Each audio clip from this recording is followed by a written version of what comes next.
Taï, 47 ans, tête asiatique. Sur le marché Languedic, Pontivy, la mort plage, je le vais à 6h30. Oui, je suis cuisinier depuis 20 ans. Tous ces frais, même des légumes, tous les viandes, poulets. Je connais que la place de marché. Merci, au revoir, messieurs. Bonjour, alors moi je m'appelle Martine, je suis née à Languedic, je suis mariée à un languedicien et je suis restée à Languedic toute ma vie, voilà. Ouais. La toute première image que j'ai de toute petite, ce sont des chemins creux pour descendre au Blavet. Et aujourd'hui c'est une route qui est en lacet. À chaque fois de toute façon que je prends cette route, je pense au chemin creux de ma petite enfance en fait. Nous on est une structure de groupe. L'escale du Blavet. On est un petit peu sur la hauteur, hein, on est à 800 mètres du Blavet. Au revoir. Eh bien bonjour, Isabelle, 68 ans. Je m'occupe de personnes qui sont en rupture un peu avec la vie, qui ont des difficultés relationnelles, etc. Moi je suis complètement née à Languedic. Mon papa était adjoint au maire, mon grand-père aussi, il a même été maire. Enfin la famille est très très implantée à Languedic. Moi la première image qui me revient de Languedic, c'est soit être sur le tracteur avec mon papa et naviguer entre les fermes, etc., les bottes de foin, toute cette vie à la ferme. Et je dirais quand même le deuxième, c'est qu'on est le long du Blavet et que le Blavet nous a complètement habités et m'habite toujours d'ailleurs. Ça c'est clair.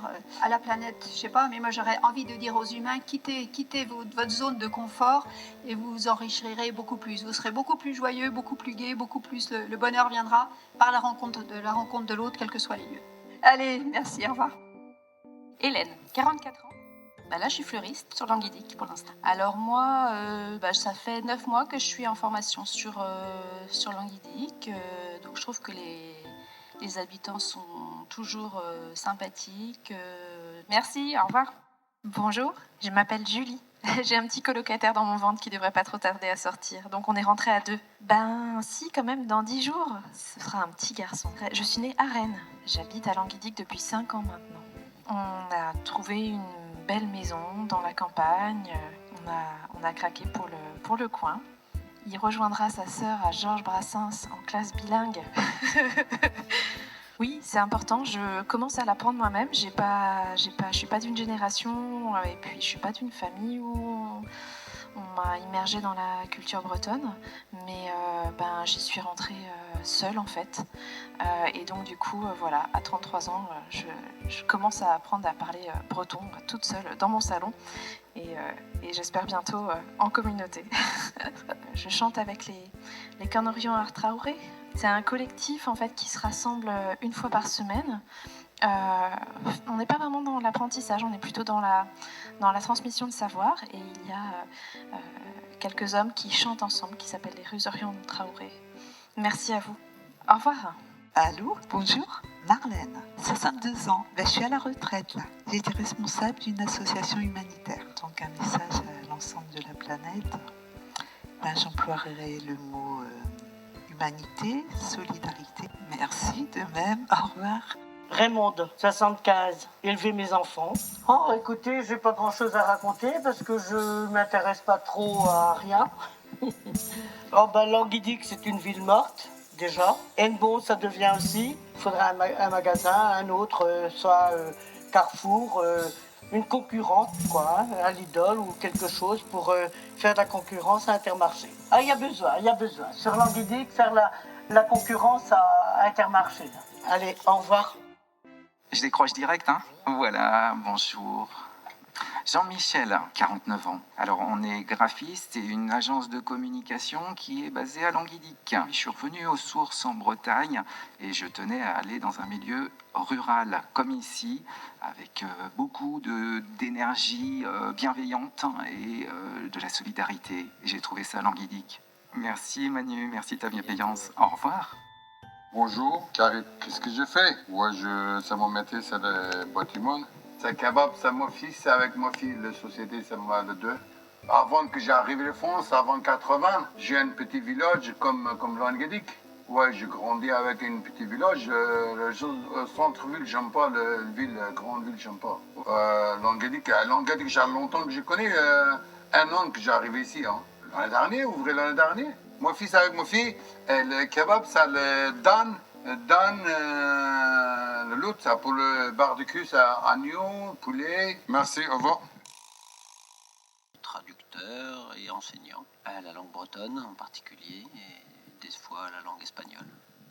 Pour développer les langues régionales en France, qui sont dans une demande depuis des dizaines et bien plus d'années, et qui bénéficient d'assez peu de droits et de mise en valeur dans le paysage culturel français, de pouvoir développer l'enseignement immersif et puis de légaliser les prénoms en langue régionale comportant des signes diacritiques ou des lettres qui n'existent pas en français. Par exemple, du prénom Fanche en breton qui a fait l'actualité il n'y a pas très longtemps parce que des parents avaient donné à leur enfant le prénom de Fanche sans du tout se douter que ça poserait problème et sans intention militante du tout. Et il se trouve qu'ils se sont été confrontés avec le fait que l'État français n'accepte pas qu'il y ait un tilde sur le N dans l'État civil.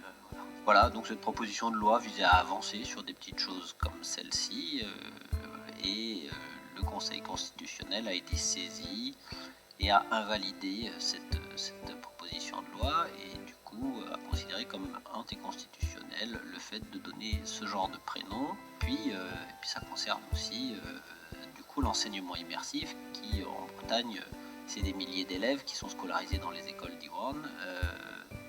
C'est aussi donc des milliers d'élèves en occitan, des milliers d'élèves en basque et en catalan, etc. Donc qui sont tout à coup considérés comme faisant une œuvre anticonstitutionnelle, alors que c'est des écoles qui sont déjà sous contrat depuis longtemps avec l'État. On remarque que les médias nationaux relayent un peu l'information, parce que c'est une information nationale pour le coup, mais qu'elle relayent cette information assez mal et avec assez peu de compétences dans les interlocuteurs qui sont choisis dans les grands médias pour ce que j'en ai vu. Du coup en breton on a en fait trois couleurs qui sont le jaune, le rouge et le bleu-vert en fait. C'est-à-dire que le mot glace il désigne habituellement dans la vie quotidienne souvent le vert parce que c'est le vert de l'herbe, le vert des arbres, etc. Et puis ça désigne aussi la couleur du ciel et de la mer. Et ça peut éventuellement désigner des teintes de gris, par exemple quand on parle des animaux, d'un chien ou d'un cheval, ou des poils, c'est-à-dire une barbe grise, le mot sera glace aussi en breton. Donc barbe bleue, si on veut le traduire très littéralement, en fait est une barbe grisonnante. Peut-être que ça permet de comprendre peut-être l'origine de barbe bleue, je ne sais pas, mais en tout cas en breton c'est pas choquant une barbe bleue. Évidemment les bretons sont pas daltoniens et donc si on veut désigner du vert, préciser une teinte de vert, on peut rajouter jaune devant ou derrière, c'est-à-dire dire melenras ou glace melen pour dire voilà un bleu jaune quoi. Et donc on a donné une teinte de vert. On peut dire aussi glace bel air, c'est-à-dire le bleu du cresson. Et donc ça donne une teinte de vert. Et par contre on dira glace gligine, le bleu des bleuets, là on sera sûr que c'est du bleu quoi. Il n'y a pas de limite entre du bleu et du vert, il y a juste un dégradé de bleu vers le vert, mais on peut aussi faire un dégradé de bleu vers le noir, etc. Alors, il y a des dégradés, donc voilà, le breton procède souvent en additionnant des mots, en juxtaposant des mots pour donner la nuance de la couleur. Et Ben Farni aussi, Kenavo. Bonjour, moi c'est Philippe, j'ai été commerçant pendant 33 ans ici. Je tenais la crêperie des Fleurs près de la Chapelle. Oui, c'est fermé depuis le 31 décembre. Ah ouais, j'ai pris ma retraite à contre-cœur, mais bon, les propriétaires n'ont pas fait de travaux et donc c'est pas aux normes. Non, ils vont vendre en maison particulière. On faisait énormément d'expositions de tableaux, donc les clients exposaient leurs tableaux et nous on ne prenait aucune commission et on les vendait, c'était pour eux. Et tous les menus étaient faits par les dessins d'enfants. Ah ouais, donc quand on a arrêté, on a eu plein de messages de soutien, de cadeaux et des gens qui ont pleuré. Et puis on avait une clientèle avec des écrivains qui venaient aussi. Et puis la cuisine, c'est de l'art, hein, parce que chaque crêpe était décorée différemment. Donc on s'amusait, il fallait pas, vous n'auriez jamais vu chez nous une crêpe pliée en 4, avec l'œuf bien au milieu.